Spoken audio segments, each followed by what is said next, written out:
नमस्कार दोस्तों, स्वागत है आपका मेरे चैनल कॉमिक्स लाइफ में। शुरू करते हैं परमाणु सीरीज़ की एक और धमाकेदार कॉमिक्स, आग पार्ट 2। मानो एकाएक ही दिल्ली पर मंडरा रहे आतंक के बादल छंट गए हों और किसी उत्सव की तैयारी आरंभ हो गई हो। प्रत्येक निगाह उन गुब्बारों पर चिपकी थी। इंस्पेक्टर ने कहा, ये गुब्बारे अचानक कहाँ से आ गए? सिपाही बोला, इतनी बड़ी मुसीबत सिर पर है और कोई गुब्बारे उड़ा रहा है। हर नज़र में आश्चर्य था, उलझन थी। सिपाहियों ने कहा, गुब्बारे? कमाल है, इतने गुब्बारे! ये सब आए कहाँ से? कहीं कोई नई मुसीबत तो नहीं? घरों में बंद लोग उत्तेजित हो उठे। गुब्बारे ही गुब्बारे, लगता है पूरी दिल्ली पर मंडरा रहे हैं। अब कौन सी मुसीबत मंडरा रही है दिल्ली पर? किसी एक मुंह से निकल गया, 3 बजे दिल्ली में आग की बारिश, कहीं ये गुब्बारे? सपेरा ग्रुप की अगली कार्यवाही तो नहीं? 100 नंबर खड़क उठे। हेलो पुलिस, ये आकाश में गुब्बारे कैसे मंडरा रहे हैं? इंस्पेक्टर ने कहा, घबराइए नहीं, हम पता लगा रहे हैं, कोई खतरा नहीं है। लोग बोले, खतरा कैसे नहीं है? 3 बजने वाले हैं, ये गुब्बारे सपेरा ग्रुप की आग लगती है।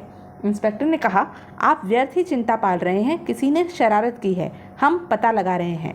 इंस्पेक्टर ने कमिश्नर को फ़ोन किया और बोले, हेलो सर, फ़ोन पर फ़ोन आ रहे हैं, समझ में नहीं आता पब्लिक को कैसे समझाएं कि आकाश में मंडराते ये गुब्बारे दरअसल क्या हैं।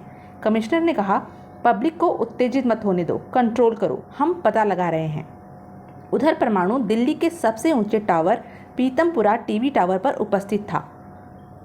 प्रोफेसर ने कहा, परमाणु, क्या तुम मेरी आवाज़ सुन रहे हो? परमाणु ने कहा, सुन रहा हूँ प्रोफेसर, और जानता हूँ कि आप भी आसमान में मंडराते इन गुब्बारों का रहस्य जानना चाहते हैं। प्रोफेसर ने कहा, लोग उत्तेजित हो रहे हैं परमाणु, पता लगाओ कि ये गुब्बारे क्या हैं। परमाणु ने कहा, प्रोफेसर, ये गुब्बारे आम गुब्बारों में इस्तेमाल होने वाले रबर से अलग हैं, किसी खास केमिकल से बने हैं। मेरी आंखों पर चढ़े विशेष ग्लास इनकी परत के पीछे केवल हीलियम गैस देख रहे हैं, जिससे गुब्बारे उड़ रहे हैं। प्रोफेसर ने कहा, केवल हीलियम गैस? फिर भी अकारण ही कोई इन्हें क्यों उड़ाएगा? परमाणु बोला, 1 मिनट प्रोफेसर, मैं कुछ गड़बड़ महसूस कर रहा हूँ, लेकिन पहले टीवी द्वारा दिल्ली वासियों की उत्सुकता शांत कर दूँ। टीवी टावर द्वारा परमाणु ने टीवी पर सूचना दी। दिल्ली वासियों से परमाणु की अपील, गुब्बारों से उत्तेजित ना हों, ये केवल साधारण गुब्बारे हैं। लोग परमाणु को देखकर हैरान हुए। तब परमाणु ने प्रोफेसर से संपर्क साधा और बोला, प्रोफेसर, अब मैं उस गड़बड़ की ओर बढ़ रहा हूँ। प्रोफेसर ने कहा, बढ़ो, लेकिन पल पल की रिपोर्ट मुझे दो। उधर सपेरा ग्रुप में स्क्वाड नंबर 3 ने कहा, प्रोफेसर जेड, 3 बजने में केवल आधा घंटा बचा है, उन्होंने सपेरा को स्वतंत्र नहीं किया। प्रोफेसर जेड ने कहा, लगता है दिल्ली वासियों को अपनी शक्ति का नमूना दिखाना पड़ेगा, गुब्बारों में सुपर पावर प्रवेश करा दो। स्क्वाड नंबर 3 ने कहा, ओके प्रोफेसर जेड, मैंने लीवर दबा दिया है, सुपर पावर गुब्बारों में ट्रांसमिट हो रही है। प्रोफेसर जेड, कुछ ही देर में दिल्ली पर मंडरा रहे गुब्बारों में सुपर पावर ट्रांसमिट हो जाएगी। प्रोफेसर जेड ने कहा, गुड। 10 मिनट में पहला शक्ति परीक्षण तिहाड़ जेल पर, और कुछ ही मिनटों में एक गुब्बारा तिहाड़ जेल पर मंडरा रहा था। एक सिपाही ने कहा, जेल पर गुब्बारा मंडरा रहा है। दूसरा सिपाही बोला, परमाणु का मैसेज नहीं सुना तुमने? गुब्बारों से कोई खतरा नहीं है। इसी क्षण जेल की दीवारें थर्रा उठी, विशाल इमारत पर आग की बारिश होने लगी। सिपाही जान बचाकर भागने लगे, भागो, बचाओ, आह, मैं जला। उधर परमाणु की गिद्ध दृष्टि से वह दृश्य बच न सका। परमाणु ने सोचा, ट्रांसमिट रेंज, कहीं अग्नि ट्रांसमिट की जा रही है। स्क्वाड नंबर 2 चौंक पड़ा, खतरा, शायद यही है परमाणु। इसी क्षण परमाणु के हाथ में एक पिस्टल नजर आई और 2 फायर हुए। स्क्वाड्स बोले, आह, यह क्या? दोनों के सिर हल्के धमाकों के साथ खून व लोथड़ों में बदल गए, बेचारे चीख तक न सके। परमाणु ने कहा, ओह प्रोफेसर, अब उन गुब्बारों का रहस्य मेरी समझ में आ रहा है। गुब्बारों में सुपर पावर ट्रांसमिट की जा रही है। प्रोफेसर ने कहा, सुपर पावर? नो। परमाणु ने सोचा, यह बम इस यंत्र के परखच्चे उड़ा देगा। परमाणु ने कहा, प्रोफेसर, मुझे उन्हें रोकना है प्रोफेसर, मैं जा रहा हूँ। नीचे सपेरा स्क्वाड्स के लोग बोले, ओह, यह क्या, धुआं? प्रोफेसर जेड ने कहा, स्क्वाड 4, क्या हुआ, यह धुआं कैसा है? स्क्वाड 4 बोला, प्रोफेसर जेड, लगता है चिमनी में अवरोध आ गया है, धुआं बाहर नहीं जा रहा। प्रोफेसर जेड बोले, अवरोध दूर करो बेवकूफ़, सुपर पावर की सप्लाई में बाधा पड़ रही है। तभी परमाणु वहां आ पहुंचा और बोला, बाधा तो अब तुम सबके जीवन की रेखाओं में पड़ने वाली है कमीनों। परमाणु को देखकर प्रोफेसर जेड चौंका और बोला, कौन? परमाणु?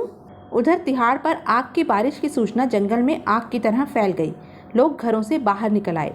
सपेरा को छोड़ो, सपेरा को छोड़ो, आग की बारिश रोको, सुरक्षा दो। डीएसपी साठे ने कमिश्नर साहब को फ़ोन किया और बोले, सर 3 बजने में कुछ मिनट शेष हैं। अब सपेरा को छोड़ने के सिवा कोई चारा नहीं बचा, वरना तिहाड़ की तरह। कमिश्नर साहब बोले, उफ, हम इतने बेबस हो जाएंगे डीएसपी साठे, यह कभी सोचा भी नहीं था। सपेरा को छोड़ दो मिस्टर साठे। डीएसपी ने कहा, यस सर। सपेरा बोला, क्यों डीएसपी, अब कौन से यातना गृह में ले जाएगा मुझे? डीएसपी ने कहा, तुझे छोड़ा जा रहा है कुत्ते। सपेरा बोला, छोड़ा जा रहा है, हा हा हा। डीएसपी बोला, खोल दो इसे। सपेरा ने कहा, डीएसपी अपनी मौत को स्वतंत्र कर रहा है तू, आखिर तुझे पता चल ही गई सपेरा की ताकत। डीएसपी ने कहा, सपेरा इस समय हम लाल किला में हैं, एक हेलीकॉप्टर तेरे लिए तैयार खड़ा है, तू जहाँ जाना चाहे जा सकता है। सपेरा बोला, जाऊँगा डीएसपी, जाऊँगा, लेकिन जल्दी ही तेरी मौत का परवाना लेकर लौटूंगा। उधर परमाणु को देखते ही जेड के हेडक्वार्टर में हड़कंप मच गया। प्रोफेसर जेड ने कहा, खत्म कर दो इसे। इसी क्षण छत पर एक धमाका हुआ और नीचे खलबली गहरी हो गई। स्क्वाड नंबर 3 ने कहा, professor Z, super power supply रुक गई है, लेकिन चैम्बर में सुपर पावर का बनना जारी है। चैम्बर में गैस का प्रेशर बढ़ते ही वह फट जाएगा। अब इस हेडक्वार्टर को बचाने का एक ही रास्ता है, फ्रियॉन मिक्सिंग यूनिट चालू कर दी जाए ताकि सुपर पावर बर्फ में बदल दी जाए। ठीक इसी क्षण एक सूचना प्रसारित हुई, हेलो स्क्वाड 6 रिपोर्टिंग, सपेरा को छोड़ा जा रहा है, सपेरा लाल किले से स्वतंत्र। यह सुनते ही परमाणु ने कहा, सपेरा नहीं छूट सकेगा हरामजादो। प्रोफेसर जेड बोले, स्क्वाड 3 लाल किले का एरिया छोड़कर गुब्बारों में भरी सुपर पावर ब्लास्ट कर दो और इस हेडक्वार्टर को खाली कर दो। मैं इस परमाणु को रोकता हूँ। परमाणु ने कहा, नहीं हरामजादे नहीं, यह ब्लास्ट नहीं होगा। स्क्वाड नंबर 3 बोला, आह प्रोफेसर जेड। परमाणु ने स्क्वाड नंबर 3 को खत्म कर दिया। प्रोफेसर जेड बोले, भून डालो और हेडक्वार्टर खाली कर दो। परमाणु ने कहा, प्रोफेसर जेड, ये मामूली आग और गोले मेरा कुछ नहीं बिगाड़ सकते, मेरा नाम परमाणु है कुत्ते। दूसरे ही पल परमाणु ने प्रोफेसर जेड को पकड़कर उन्हीं की स्क्वाड पर उछाल दिया। परमाणु ने लीवर ऑफ करने के लिए हाथ बढ़ाया। ठीक इसी क्षण प्रोफेसर जेड ने परमाणु पर छलांग लगाई और एक कर्णभेदी धमाका हुआ।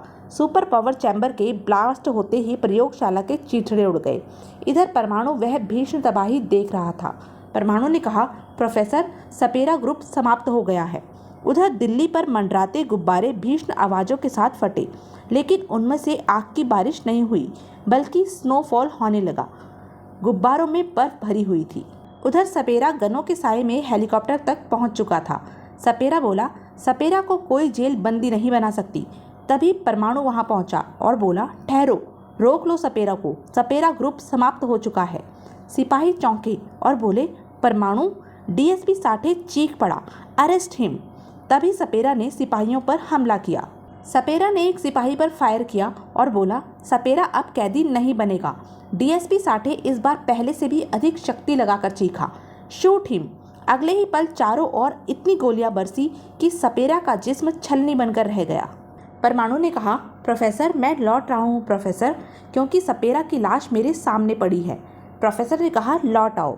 बर्फ की सफ़ेद चादर से ढकी दिल्ली के ऊपर से उड़ता हुआ परमाणु जहाँ उतरा वह इंस्पेक्टर विनय के मकान की छत थी। सीढ़ियाँ उतरकर वह ड्राइंग रूम की एक बुक शेल्फ के सामने रुका और बोला, प्रोफेसर, मैं आ गया हूँ। प्रोफेसर ने कहा, मैं जानता हूँ। बुक शेल्फ एक तरफ सरक गई। प्रोफेसर ने कहा, चले आओ परमाणु। प्रोफेसर बोले, तुम्हारा स्वागत है परमाणु। परमाणु ने कहा, प्रोफेसर। प्रोफेसर ने कहा, अब ये परमाणु वाला रूप हटा लो और अपने असली हुलिये में लौट आओ। और जो रूप सामने था वह था इंस्पेक्टर विनय का। इंस्पेक्टर विनय ने कहा, मैंने सपेरा ग्रुप की धज्जियाँ उड़ा दी प्रोफेसर, अपने इन्हीं हाथों से अपने भाई अजय की लाश बिछा दी मैंने। प्रोफेसर ने कहा, रिलैक्स इंस्पेक्टर विनय, रिलैक्स। इंस्पेक्टर विनय बोले, इस वर्दी की कसम प्रोफेसर, अगर कोई मेरी धरती माँ की ओर निगाहें तिरछी भी करके देखेगा तो इंस्पेक्टर विनय उसकी आंखें फोड़ डालेगा, चीथड़े उड़ा देगा उसके जिस्म के। प्रोफेसर ने कहा, मुझे तुम पर नाज है बेटे, इसलिए ही तुम्हें परमाणु बनाया है मैंने, और तुम मेरी परीक्षा में खरे उतरे हो। आज तुम्हारे स्वर्गीय माँ बाप का स्वप्न पूरा हो गया बेटे, आज तुमने उनके नाम को अमर कर दिया है। और इस प्रकार इंस्पेक्टर विनय ने कमिश्नर साहब को फ़ोन किया और बोले, हेलो पुलिस हेडक्वार्टर सर, मैं इंस्पेक्टर विनय सपेरा ग्रुप के हेडक्वार्टर से बोल रहा हूँ। परमाणु की सूचना मुझ तक पहुँच चुकी है, फोर्स भेजें। Over, over and all. तो यह थी परमाणु की धमाकेदार कॉमिक्स। ऐसी ही धमाकेदार कॉमिक्स के लिए बने रहें मेरे साथ, और हाँ, मेरे चैनल को लाइक, शेयर और सब्सक्राइब करना ना भूलें। धन्यवाद।